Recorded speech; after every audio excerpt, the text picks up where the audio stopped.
Hello, my name is Alba. I'm from Galicia, Spain, and today I have the pleasure of presenting my conference titled Multifunctional Hybrid Solar Desiderator Design within the framework of a frugal innovation process.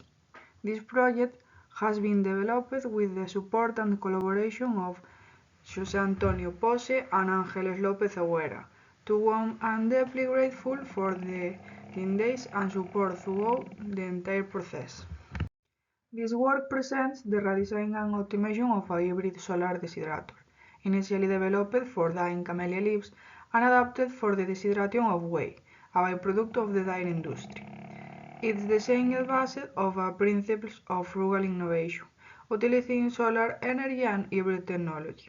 The system is modular and scalable, allowing for flexible adaptation to different processing capacities, and it's constructed using local source materials.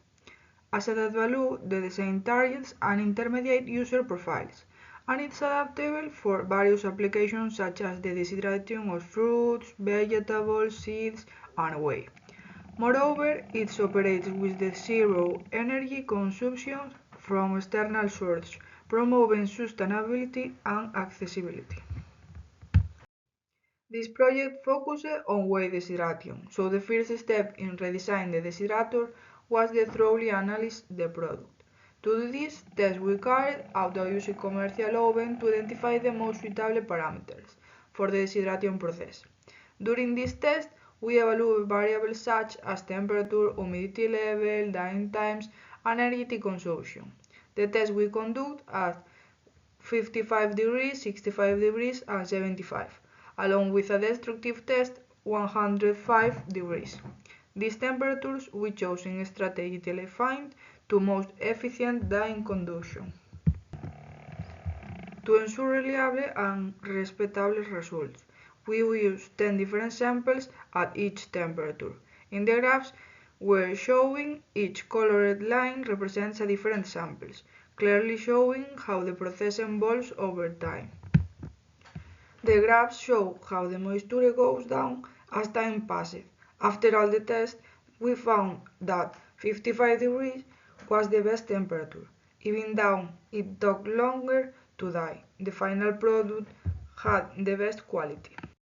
Once the optimal desideration temperature was determined, the performance of the previous prototype was analyzed to identify which aspect needed improvements. For this purpose, tests we conduct both under controlled laboratory conditions and under natural sunlight. In the laboratory test under controlled conditions, it was observed that the desideration process requires at least 6 hours to reduce the relative humidity as 20%, as shown in the graph on the right. Additionally, as can be seen in the other graph, it was identified that after approximately 160 minutes, the dyeing process stabilizes, and drying time increased excessively at lower temperatures.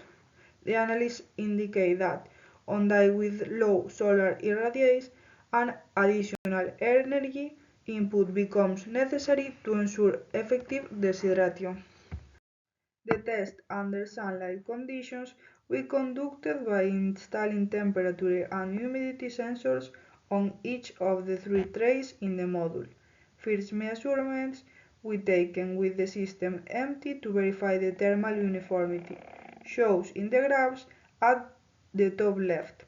The desiderator research 56 degrees and relative humidity of 32%, values which, in the terms of humidity, were not sufficient for our needs. Subsequently, the test we conduct with whey planes on the tray. As shown in the graphs at the bottom right, the results were less favorable. The internal temperature of the module did not exceed 40 degrees, and the final humidity of the samples never dropped below 46%. To address the identified shortcomings, the redesigned prototype incorporates the following improvements. External heat source.